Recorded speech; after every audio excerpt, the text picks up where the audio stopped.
Hello बच्चों, आज के टॉपिक में हम गॉस प्रमेय के अनुप्रयोग से संबंधित एक बहुत महत्वपूर्ण टॉपिक डिस्कस करेंगे। बोर्ड की परीक्षा में लगभग हर साल पूछा जाता है। तो आज के टॉपिक में हम डिस्कस करेंगे कि किसी अनंत विस्तार की समतल आवेशित चादर या प्लेट के निकट किसी बिंदु P पर वैद्युत क्षेत्र की तीव्रता किस तरह से ज्ञात की जाती है। तो मान लेते हैं कि अनंत विस्तार की कोई समतल आवेशित प्लेट है जिस पर पृष्ठ आवेश घनत्व सिग्मा है। अब इस प्लेट या चादर से किसी एक ओर r दूरी पर कोई बिंदु P है जिस पर हमें वैद्युत क्षेत्र की तीव्रता ज्ञात करनी है। तो पिछले टॉपिक में हमने बहुत डिटेल से डिस्कस किया था, तो ये बहुत ज़रूरी है। अब इस बिंदु P पर, ये बिंदु P है, इस बिंदु P पर हमें गॉस प्रमेय की सहायता से वैद्युत क्षेत्र की तीव्रता ज्ञात करनी है। तो इस बिंदु P से होकर जाने वाला एक हम काल्पनिक बेलनाकार गॉसियन पृष्ठ खींचते हैं। ये गॉसियन पृष्ठ चादर के दूसरी ओर कोई बिंदु P' है, इससे भी होकर जाता है। अब हमें इस गॉसियन पृष्ठ से होकर गुजरने वाले वैद्युत फ्लक्स की गणना करनी है। हम जानते हैं कि वैद्युत फ्लक्स क्या होता है कि एक समान वैद्युत क्षेत्र में अगर कोई पृष्ठ स्थित हो, उससे लंबवत होकर गुजरने वाली कुल वैद्युत बल रेखाओं की संख्या को हम उस पृष्ठ से संबंधित वैद्युत फ्लक्स कहते हैं। जैसे मान लेते हैं कि ये हमारे पास कोई बेलनाकार गॉसियन पृष्ठ है, तो इसमें एक ये समतल पृष्ठ है, ये समतल पृष्ठ है, एक ये दूसरा समतल पृष्ठ है, और ये वाला जो पृष्ठ है ये इसका वक्राकार पृष्ठ है। तो इन तीनों से होकर गुजरने वाले वैद्युत फ्लक्स की हम बात करते हैं। तो ये जो समतल पृष्ठ है, तो जब बल रेखाएं इससे होकर गुजरेंगी तो ये बल रेखाएं इससे लंबवत होकर गुजरेंगी, यानी इन दोनों समतल पृष्ठों से हमें वैद्युत फ्लक्स प्राप्त होगा। लेकिन ये जो वक्राकार पृष्ठ है, इससे होकर ये जो बल रेखाएं होकर गुजरेंगी तो ये इसके पृष्ठ के समांतर होकर गुजरेंगी, यानी यहाँ से हमें कोई वैद्युत फ्लक्स प्राप्त नहीं होगा। तो इस गॉसियन पृष्ठ में इन दोनों समतल पृष्ठ से हमें वैद्युत फ्लक्स प्राप्त होगा, लेकिन इस वक्राकार पृष्ठ से कोई वैद्युत फ्लक्स प्राप्त नहीं होगा। अब हम इसको मैथमेटिकल फॉर्म में समझते हैं डायग्राम की सहायता से। तो देखिएगा, मान लेते हैं इसके सिरे पर यहां पर कोई लघु पृष्ठ है, यहां पर हमने कोई लघु पृष्ठ ले लिया, तो धन आवेश के कारण इस पर वैद्युत क्षेत्र की दिशा आवेश से दूर की ओर होगी। धन आवेश के कारण इस पर वैद्युत क्षेत्र की दिशा आवेश से दूर की ओर होगी। और इसका पृष्ठ इस तरह से है, तो इस पर क्षेत्रफल सदिश की दिशा भी इसी डायरेक्शन में प्राप्त होगी। क्षेत्रफल सदिश की दिशा पृष्ठ के अभिलंबवत होती है, तो क्षेत्रफल सदिश भी हमें इसी डायरेक्शन में प्राप्त होगा। इसी प्रकार अगर हम इस सिरे की बात करें तो यहाँ पर भी वैद्युत क्षेत्र जो होगा वो आवेश से दूर की ओर लिया जाएगा। ये आवेश है, धन आवेश है, तो इसके कारण वैद्युत क्षेत्र की दिशा ये होगी। और क्षेत्रफल सदिश की दिशा, ये पृष्ठ इस तरह से है, तो इस पे अभिलंबवत जो वेक्टर आएगा, यानी जो क्षेत्रफल सदिश की दिशा होगी, क्षेत्रफल सदिश की दिशा जो होगी वो इस वैद्युत क्षेत्र की दिशा में ली जाएगी। क्लियर है? अब हम इसके पृष्ठ की बात करते हैं, तो यहां पर हम कोई लघु अवयव ले लेते हैं।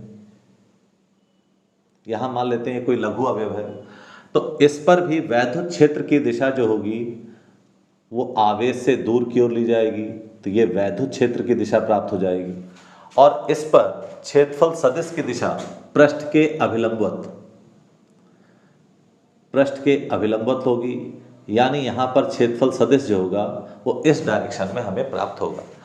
तो यहाँ पर थीटा 0 हो जाएगा, यहाँ पर थीटा 0 हो जाएगा, और इन दोनों के बीच का कोण यहाँ थीटा कितना प्राप्त होगा बेटा? 90 डिग्री। तो यहाँ थीटा हमें 0 डिग्री प्राप्त हो गया, यहाँ थीटा 0 डिग्री प्राप्त हो गया, और यहाँ थीटा कितना आ गया? 90 डिग्री। तो ये बहुत ज़रूरी है, एक बार दोबारा समझ लेते हैं। एक बार इसको हम दोबारा समझ लेते हैं। ये देखिएगा, इसका पृष्ठ इस तरह से है, तो धन आवेश के कारण वैद्युत क्षेत्र की दिशा आवेश से दूर की ओर ली जाती है, और इस पर क्षेत्रफल सदिश की दिशा पृष्ठ के अभिलंबवत होती है। तो इस पर क्षेत्रफल सदिश की दिशा और वैद्युत क्षेत्र की दिशा समान होगी, थीटा कितना आ जाएगा? 0। इसी प्रकार यहाँ पर भी थीटा 0 आ जाएगा। लेकिन यहाँ पर क्षेत्रफल सदिश की दिशा पृष्ठ के अभिलंबित होगी, तो यहाँ पर थीटा जो होगा हमें 90 डिग्री प्राप्त होगा। तो अब हम इस गॉसियन पृष्ठ से होकर गुजरने वाला कुल वैद्युत फ्लक्स निकालेंगे गॉस की प्रमेय की सहायता से।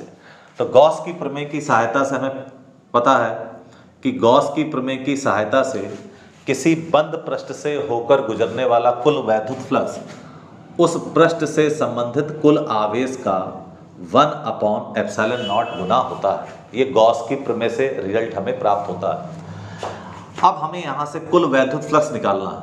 तो देखिएगा, हम मान लेते हैं कि ये कोई पृष्ठ S1 है, ये पृष्ठ S2 है, और ये वाला जो पृष्ठ है ये कितना है बेटा, S3 है। तो S1 से होकर गुजरने वाले वैद्युत फ्लक्स निकालेंगे हम।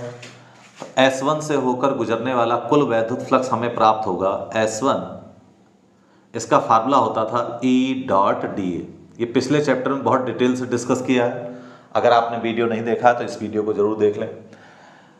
तो इस पृष्ठ से होकर गुजरने वाला वैद्युत फ्लक्स कितना आ गया, E.dA, प्लस इस समतल पृष्ठ से होकर गुजरने वाला वैद्युत फ्लक्स ये आ जाएगा S2 E.dA, प्लस इस वक्र पृष्ठ से होकर गुजरने वाला कुल वैद्युत फ्लक्स हम निकालेंगे, तो ये आ जाएगा S3 E.dA बराबर Q/ε0। अब आप देखिएगा, यहाँ थीटा 0 है, यहाँ थीटा 0 है, और यहाँ पर थीटा कितना है, 90। हम जानते हैं कि A.B होता है AB cos थीटा, तो इसको इस तरह से लिखा जा सकता है S1 E.dA cos 0। A.B बराबर AB cos theta plus S2, इसी तरह से इसको लिख देंगे E.dA cos 0, प्लस यहाँ से बेटा हमारे पास आ जाएगा E.dA cos 90 डिग्री बराबर Q/ε0। यहाँ से ये Q/ε0। अब देखिएगा, cos 0 की वैल्यू 1 हो जाएगी, cos 0 की वैल्यू 1 हो जाएगी, तो हमें मिलेगा यहाँ से E.dA। ये S1 सरफेस है, ये S2 सरफेस है, और ये S3 है। तो यहाँ से आ जाएगा बेटा S1 E.dA plus E.dA plus cos 90 की वैल्यू 0 होती है, cos 90 की वैल्यू 0 होती है, तो ये 0 हो जाएगा बराबर Q/ε0। अब देखिएगा, यहाँ पर वैद्युत क्षेत्र नियत है, वैद्युत क्षेत्र नियत है, तो E बाहर आ जाएगा, इंटीग्रेशन dA, और सरफेस कौन सा है, S1, ये S2 है, यहाँ से E बाहर आ जाएगा, और ये भी बचेगा, इंटीग्रेशन dA बराबर Q/ε0।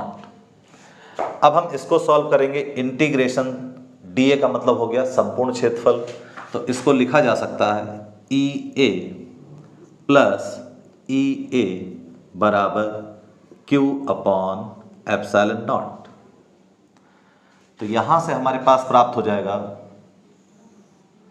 यहाँ से हमारे पास आ जाएगा 2EA इक्वल्स टू Q/ε0। अब इस समतल चादर पर पृष्ठ आवेश घनत्व सिग्मा है, तो Q बराबर हमारे पास फार्मूला होता है सिग्मा A अपॉन ये ε0। यहाँ A से A कट जाएगा, तो हमारे पास वैद्युत क्षेत्र की तीव्रता प्राप्त होगी सिग्मा अपॉन 2ε0। तो इस प्रकार हमने एक अनंत विस्तार की समतल प्लेट या चादर के निकट किसी बिंदु P पर वैद्युत क्षेत्र की तीव्रता गॉस प्रमेय से ज्ञात की। इसको जल्दी से समराइज कर लेते हैं कि हमें इस काल्पनिक गॉसियन पृष्ठ से होकर गुजरने वाला कुल वैद्युत फ्लक्स निकालना है गॉस प्रमेय के अनुसार। तो गॉस की प्रमेय होती थी phi = Q × ε0। तो इस सिरे से गुजरने वाले वैद्युत फ्लक्स की बात करेंगे, इस समतल पृष्ठ से होकर गुजरने वाले वैद्युत फ्लक्स की बात करेंगे, और इस वक्राकार पृष्ठ से होकर गुजरने वाले हम वैद्युत फ्लक्स की बात करेंगे। तो यहाँ पर थीटा 0 है, यहाँ थीटा 0 है, और यहाँ थीटा कितना है, 90। तो इस वक्राकार पृष्ठ से होकर गुजरने वाला वैद्युत फ्लक्स कितना प्राप्त होगा, 0। तो इसको हमने सॉल्व किया बेटा, E D A cos zero, E D A cos zero, E D A cos 90, cos 90 zero हो गया, कॉस जीरो 1 हो गया। ई यहाँ पे कांस्टेंट है तो ई को हमने बाहर ले लिया। यहाँ से इंटीग्रेशन डी ए कितना हो जाएगा, ई ए, तो ई ए प्लस ई ए कितना आ जाएगा, 2EA। अब इस प्लेट पर आवेश का पृष्ठ घनत्व सिग्मा है, तो यहाँ से हम Q की जगह लिख सकते हैं Q बराबर सिग्मा ए, Q बराबर सिग्मा ए। तो ए से ए कट जाएगा तो ई बराबर हमें प्राप्त हो गया, ई बराबर सिग्मा अपॉन 2 एप्सिलॉन नॉट। मैं आशा करता हूँ कि आज का वीडियो आपको बहुत अच्छे से समझ में आ गया होगा। तो मिलते हैं नेक्स्ट वीडियो में, तब तक के लिए गुड बाय।